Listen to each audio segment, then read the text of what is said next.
Good morning, students. Happy New Year. Stay safe, stay healthy. નવા વર્ષની જ્યાંથી આપણે ટોપિક અધૂરો હતો આગળના ત્યાંથી ફરી વખત શરૂ કરીએ. છે દરેકને હિન્દુઓના નવા વર્ષની શુભકામનાઓ અને બધા જ આરોગ્યપ્રદ અને સ્વસ્થ રહો એવી શુભકામનાઓ. વિદ્યાર્થી મિત્રો, લાસ્ટ લેક્ચરની અંદર ઈ કોમર્સની મર્યાદાઓ જોઈ. હવે આજના લેક્ચરની અંદર આપણે જોવાનું છે ઈ કોમર્સના પ્રતિકૃતિઓ, વ્યવસાયિક પ્રતિકૃતિ, એક મોડલ. એ મોડલ શેના આધારે બનાવવામાં આવેલું છે કે અહીંયા તમે જોઈ શકો છો કે ઈ કોમર્સની પ્રતિકૃતિઓ શેના આધારે હોય છે. તો અહીંયા જોવો સ્પષ્ટ લખેલું છે કોણ કોને માલ વેચે છે. પરીક્ષાની અંદર વિદ્યાર્થી મિત્રો અહીંયા વિકલ્પની અંદર પ્રશ્ન પૂછાય ઈ કોમર્સની પ્રતિકૃતિઓ શેના આધારે પાડવામાં આવે છે. તો ઈ કોમર્સની પ્રતિકૃતિઓ કોણ કોને માલ વેચે છે એની આધારે પાડવામાં આવે છે.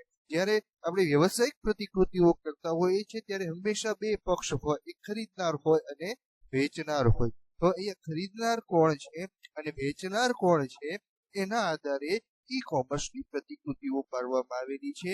એવી ટોટલ આપણને પ્રતિકૃતિઓ આપવામાં આવેલી છે. 4 પ્રતિકૃતિઓ આપવામાં આવી છે. કેટલી આપવામાં આવી છે? 1, 2, 3 અને 4. 4 પ્રતિકૃતિઓ આપણને આપવામાં આવેલી છે. એમાં પહેલું આપણને આપેલું છે વ્યવસાયથી ગ્રાહક. અહીંયા તમને એક વખત ટૂંકમાં કહી દઉં, પછી આપણે આગળ ડીપની અંદર ઉતરીશું. વ્યવસાયથી ગ્રાહક તો આ પ્રતિકૃતિને કઈ રીતે આપણે જોઈશું? તો અહીંયા જુઓ, અહીંયા લખેલું છે કોણ કોને માલ વેચે છે. તો અહીંયા શું છે? વ્યવસાય વેચનાર છે. વ્યવસાય કોણ છે? વેચનાર છે. કોને વેચે છે? તો ગ્રાહક, સિંગલ પર્સન. બીજી પ્રતિકૃતિ વ્યવસાયથી વ્યવસાય. એક વ્યવસાય કરનાર વેચનાર છે અને સામે પણ બીજો વ્યવસાય કરનાર છે એને વેચાણ કરે છે. ત્રીજી પ્રતિકૃતિ છે ગ્રાહકથી ગ્રાહક. અહીંયા પણ તમે જુઓ, વેચનાર કોણ છે? ગ્રાહક. ખરીદનાર કોણ છે?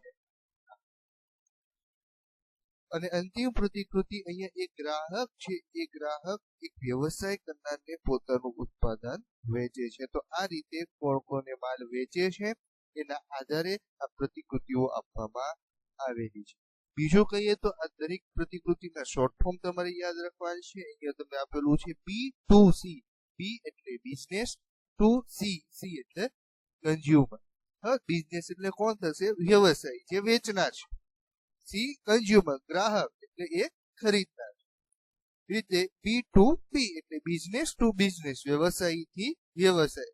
C2C કન્ઝ્યુમર ટુ કન્ઝ્યુમર, ગ્રાહકથી ગ્રાહક. અને કન્ઝ્યુમર ટુ બિઝનેસ, C2B.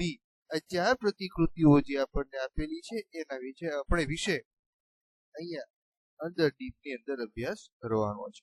એમાં પહેલી પ્રતિકૃતિ આપણે જોઈએ વ્યવસાયથી ગ્રાહક. ધ્યાન આપજો. ઇન્ટરનેટ દ્વારા વેબસાઇટનો ઉપયોગ કરી જે વ્યવસાયિકો કે સંસ્થાઓ ગ્રાહકને તેમના ઉત્પાદનો કે સેવાઓનું વેચાણ કરે તેમના માટે કયો શબ્દ વાપરવામાં આવે છે? વ્યવસાયથી ગ્રાહક. જો અહીંયા ઉપર સ્પષ્ટ આપેલું છે કે વ્યવસાયિકો કે સંસ્થાઓ જે છે ગ્રાહકોને તેમના ઉત્પાદનો કે સેવાનું વેચાણ કરે છે. અહીંયા વિકલ્પની અંદર પૂછાય કે વ્યવસાયિકો કે સંસ્થાઓ ગ્રાહકોને તેમના ઉત્પાદનો કે સેવાઓનું વેચાણ કરે તેના માટે કઈ પ્રતિકૃતિનો સંદર્ભ આપી શકાય? તો કઈ પ્રતિકૃતિનો સંદર્ભ આપી શકાય?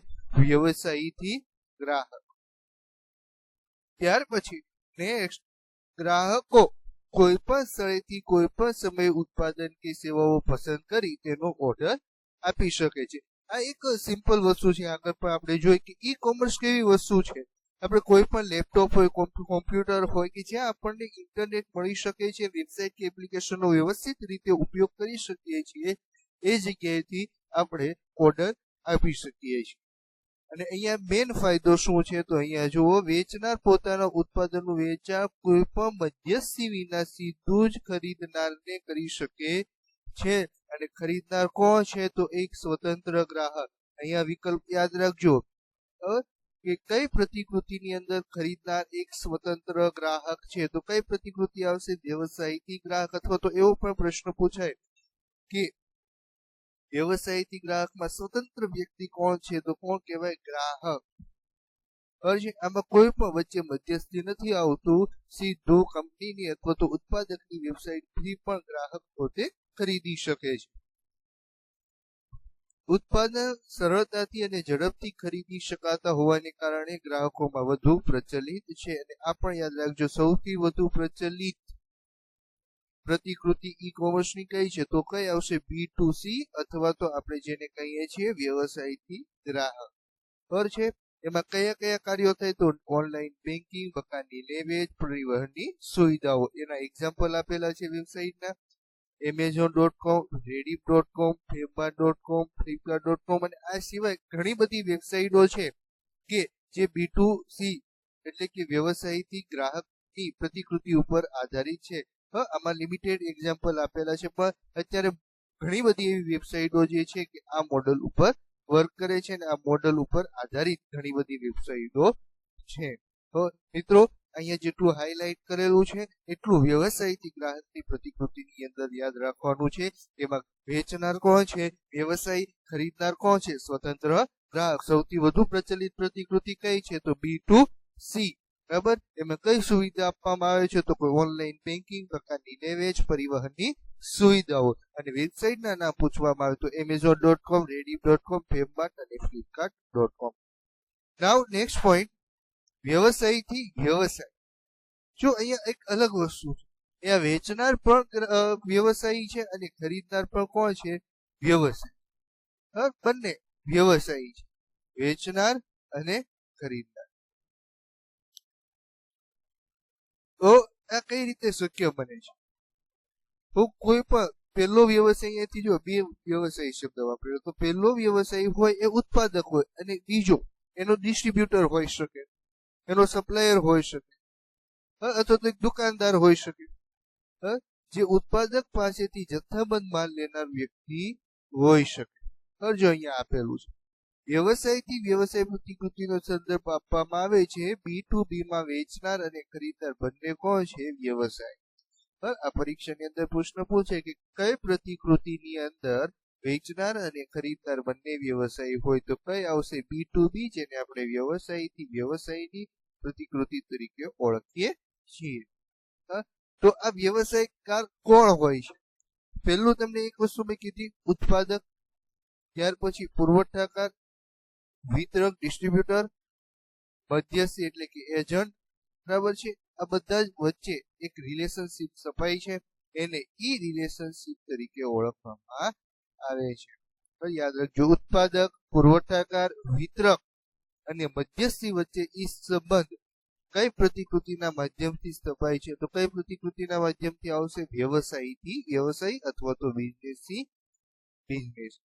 નેક્સ્ટ, આમાં જેટલા પણ વ્યવસાયીઓ સામેલ થાય છે તો એમને વચ્ચે જો અહીંયા શબ્દ આપેલો છે, સામેલ થયેલા વ્યવસાયીઓ વચ્ચે વધુ પારદર્શિતાને કારણે વધુ કાર્યક્ષમતા પ્રાપ્ત કરી શકાય છે. આનું એક સિમ્પલ ઉદાહરણ લે કે વધુ કાર્યક્ષમતા કઈ રીતે પ્રાપ્ત કરી શકાય તો કોઈ પણ એક સપ્લાયર હોય અથવા તો ડિસ્ટ્રીબ્યુટર હોય તો એને રિલેટેડ જેટલી પણ પ્રોડક્ટ જોઈતી હોય તો એને હોલસેલ સેલિંગ કરનાર વેબસાઇટ પરથી એને આખું લિસ્ટ બની જતું હોય છે ઉત્પાદકોનું. ત્યાર પછી શબ્દ આપેલો છે, જો સંગ્રાહક, વિતરક અને જથ્થાબંધ વેપારીઓ પાસેથી ઉત્પાદક સોદો કરતો હોય છે, પાસે ડાયરેક્ટ સોદો નથી કરતો. કોના માધ્યમથી સોદો કરે છે? વેબસાઇટના માધ્યમ.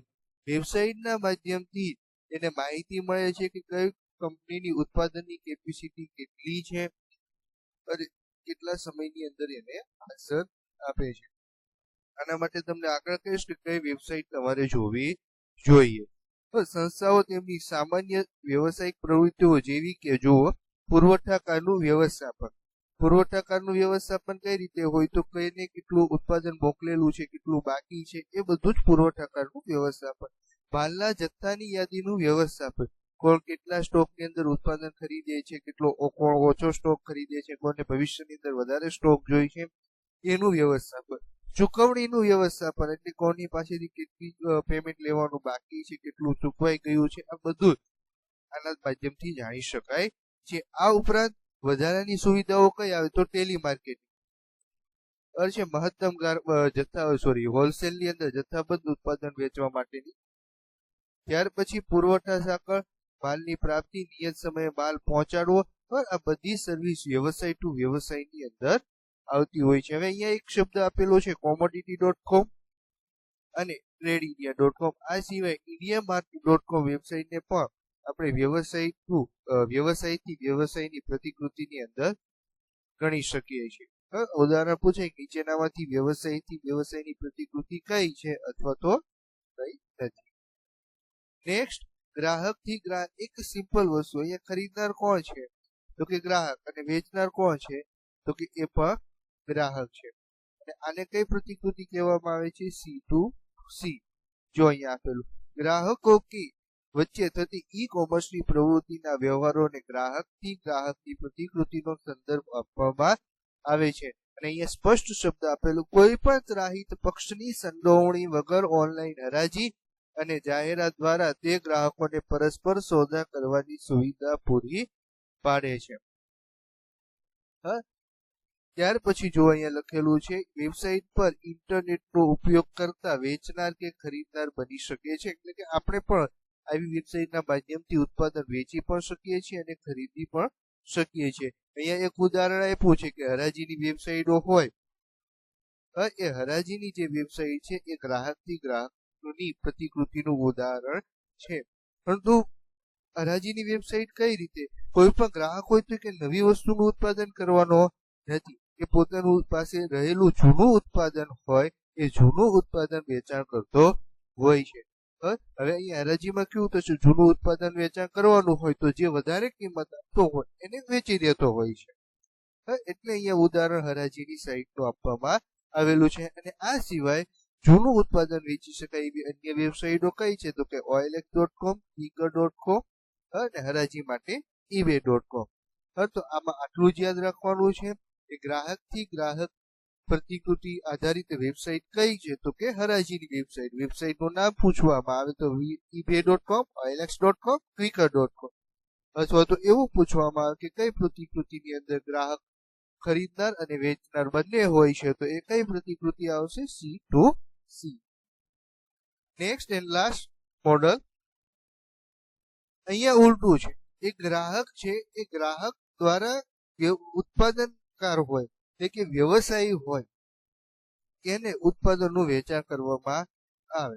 એનું એક સિમ્પલ તમને ઉત્પાદન આપી દો, જે આપણે પશ્ચિમ બંગાળ વાળા કહીએ. તો અહીંયા જો આપણે પસ્તીનો ઉપયોગ કરીએ છીએ, ઉત્પાદનનો ઉપયોગ કરીએ છીએ, પછી એ શું થઈ જાય? ભંગાર થઈ જાય, પસ્તી થઈ જાય.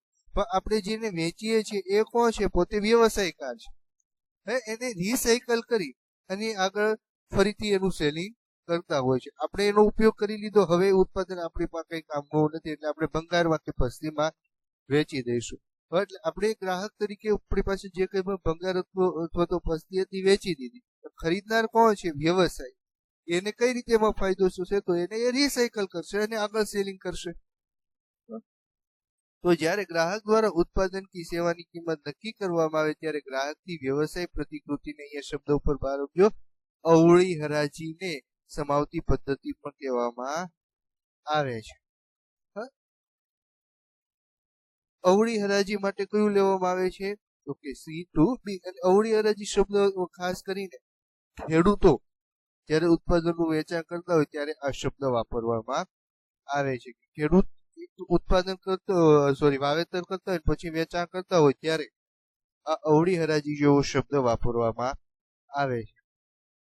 ઈ કોમર્સમાં ગ્રાહકને પરવડી શકે તે રીતે અથવા તો નિશ્ચિત ઉત્પાદન કે સેવા માટે તેઓ ચૂકવવા ઈચ્છતો હોય તે કિંમતની વ્યાપક શ્રેણીમાં ઉત્પાદન અને સેવાની પસંદગી મળે છે. ગ્રાહકને ઉત્પાદન કે સેવા આપવા માટે બોલી લગાવવામાં આવે છે. તો આનાથી શું થશે તો અહીંયા સિમ્પલ લખેલું જો, ભાવતાલના સમયમાં ઘટાડો કરવામાં મદદરૂપ બને છે અથવા તો બંનેની લવચિકતા, ફ્લેક્સિબિલિટી અહીંયા શબ્દ શા માટે વાપરવામાં આવ્યો તો ગ્રાહકને પણ પોસાવવું જોઈએ અને ખરીદનાર વ્યવસાયકાર છે એને પણ પોસાવવું જોઈએ. એટલા માટે બંનેને જો પોસે તો બંને માટે ફ્લેક્સિબલ કહેવાય. તો શબ્દ વાપરવામાં આવેલો છે ફ્લેક્સિબિલિટી. ખરીદીની સામાન્ય પ્રક્રિયાને ઉલટાવવા માટે C2C નો ઉપયોગ કરવામાં આવે છે. એના માટેની બે વેબસાઇટ આપેલી છે, bstall.com અને jitle.in, પણ બંને વેબસાઇટ હાલમાં કાર્યરત નથી. આ સાથે પ્રતિકૃતિના ચારે મોડલ પૂરા થયા. વ્યવસાયથી ગ્રાહક, વ્યવસાયથી વ્યવસાયિક, ગ્રાહકથી ગ્રાહક અને ગ્રાહકથી વ્યવસાય. આગળ જે 2-3 ટોપિક આપેલા છે એ સિલેબસમાંથી બાદ કરી દેવામાં આવેલા છે, એટલે આ ચેપ્ટરને આપણે અહીંયા જ પૂરું કરીએ છીએ. આવતા લેક્ચરની અંદર નવા આનંદ અને ઉલ્લાસ સાથે નવા ચેપ્ટર સાથે ફરીથી મળીશું.